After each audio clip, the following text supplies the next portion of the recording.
Hello mga bay, mayong hapon, mga gandang hapon na magkaroon diri sa Teresa Rizal.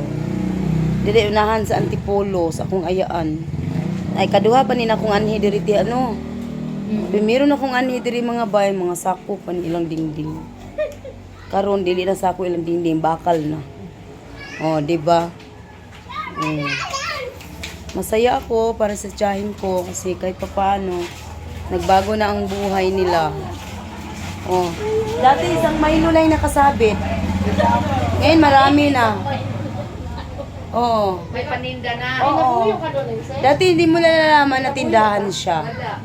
Kasi ano, wala talaga siyang nakasabit. Saka maliit lang mga bay. Kagigising ko lang. Katulog ako.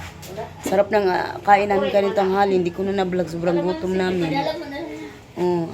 Yan mga bay, may aso sila. Si Labrador. Labrador! Pwede akong tao. Imo po ning liguan, Tia Mime? Liguan si Daniel. Dati yung tindahan ni Tia Mime, hindi mo malaman na tindahan.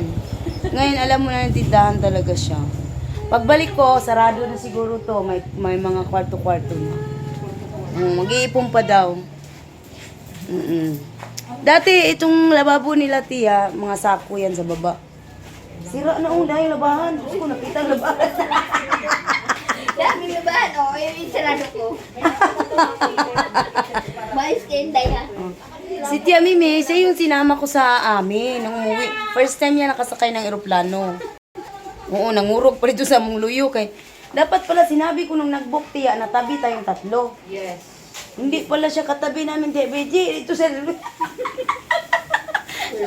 First time niya sakay eroplano. Pinapili ko kasi si Tia Mimi.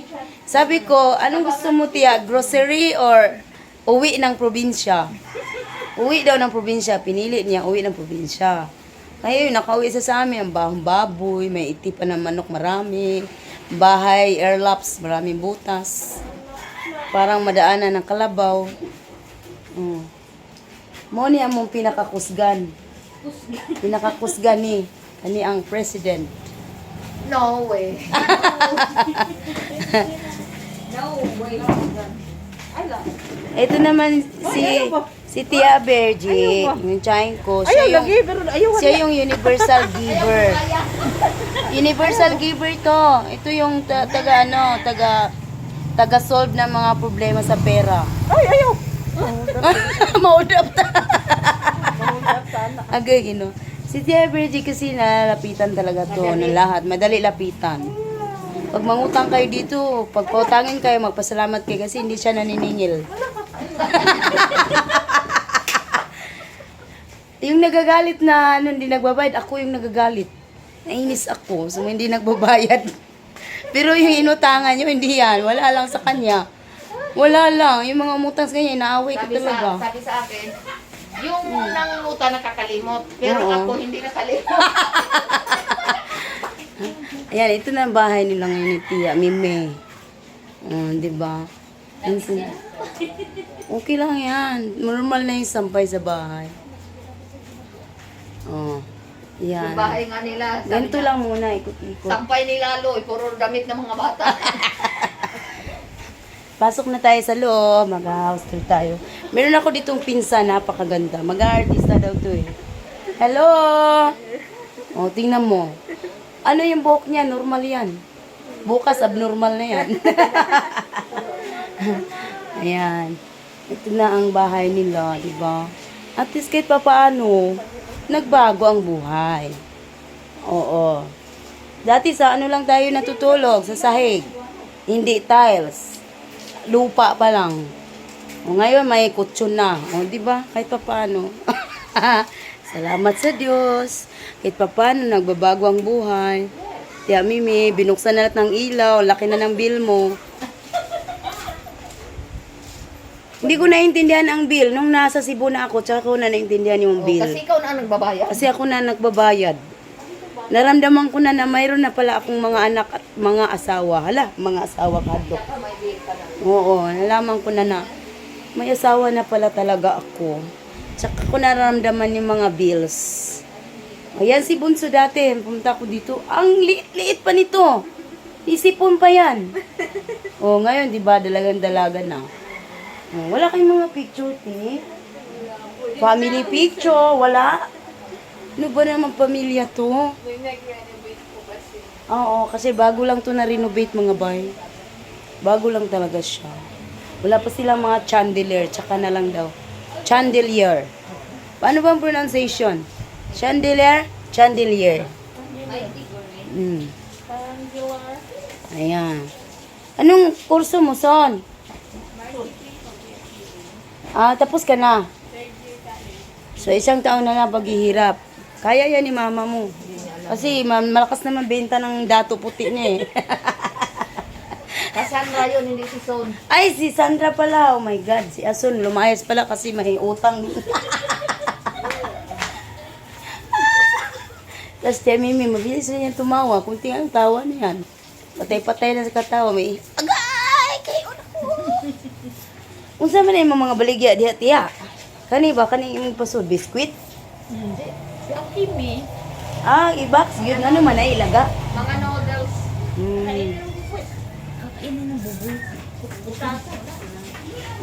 Agoy, ginoo, nalimot ko. Doam day iro. Pura bang tao? Anong diya man na imong gibutang tiya? Bantay sa tindahan. Ang iro ba? Ay, saan ko ba ilagay yan sa kwarto? Sa bubong sa kwarto? Pwede naman sa ano? Saan? Diya, sa sojaret. Sa freezer. Inverter pala lahat to. Yes. Inverter. Mahina sa kurinting inverter. Ayun, pati yung isa. Mahina lang yan. Diba? Maganda na ang buhay talaga. Salamat sa Diyos. Salamat sa pagsisikap ng mahal sa buhay. Mabukwak na. Hindi, lamig lang. Unsa man? Lamig lang. Yung sa ano, tingnan mo. Hindi nag-iyan. Ayan, yung Puji Denso. Puno yan? Maganda rin yung Mga magkano bili mo dyan, tiya? si Alan ang bilhin. Ay, bagong-bago. Lamig lang yan. Nagkatay kayo ng baka nung nabili yan? Dapat pag may bago, kinakatayan eh. Baka bumababasan ba eh? Hindi nag-iyan. Lamig lang. Hindi mabuti. Hindi malakas sa kunente. Hindi. Uy, may bibili oh. Ano yan? Magkano bill mo? 2,000 lang daw. Tatanong lang ako magkano bill. Hindi ako mahirap. Dalawang libo Mahirap lang. ako ngayon. Nandiyan na lahat. Maganda to. Diba? Maganda yan, tiya. Maganda yung freezer mo. Ay, hindi freezer siya kasi hindi siya nagihilo. Kasi pag freezer, pag tambakan mo dyan ng buti, sabog. Tapos ngayon mga bay, naganda na kami ng pauwi na kami. Marami na kaming ayuda dito. Kala ko, salamat sa Diyos. May ayuda sila sa amin. Dito mo ilagay sa Ito, pansit bato daw ang tawag. doon lang sa ano. Sabi ko, bakit pansit bato? Gawa bato sa bato? Yung pala, lugar yung bato. Lugar pala yung bato, kaya gitawag pansit sa bato. Lugar sa Bicol. Bato. Sain sa Bicol? Agoy, ang Bicol. Kung uyab nga taga Bicol. Asa na tiya? Uy, tiya, si Anching ba? Asa naman? Namatay na? Namatay na sila tanan, tiya? Asa si tatay? Sabi ka naman, tanan mo naman. Di man nagsuon, manggut to. Si Ansing, si Punso, si Nanay Flor. Bansay. Namatay na to tanan, tiya? Asa man ang mga anak ato tanan? Big pa yata. Nandiyan si Amir, yung mataba. Asa man sila? Diha, mo ni pulis balay ni Ansing. Okay lang sa'yo. Wala na mga balay diha. Pwede daw. Asa naman sila? Upahan din. Unsa may ilang anak buhay ron? Salang yung anak, nag-tricycle. Murag si Kuan na lang nabilin di ano katong magpuputas. Oo, si Ate Ben. Pwede na. Si Kuan. Di ba katong si tatay ba sa una katong ligya pag mga si baaw patay na puto. Parang nandun na isa. Isa may ganang gaya to. Tatay Boy. Si Boy. Mangilog ra bag ito siyag na ay customer. Iyag yung tawgon bisag mo palit na diri nako. Iya paghihapong tawgon. Lami kay tukon. Di man kay okay man kinabuhi sa iyang mga anak ko. Ngano man ni siya nga customer ni. Kaya naman ako ngano iya pa mang tawgon. Iya pa yung sinyasan. Lami kay pit ka ng kamot. Mo ana pagit siya. Bisag na ako ni palit, punguta lagi eh.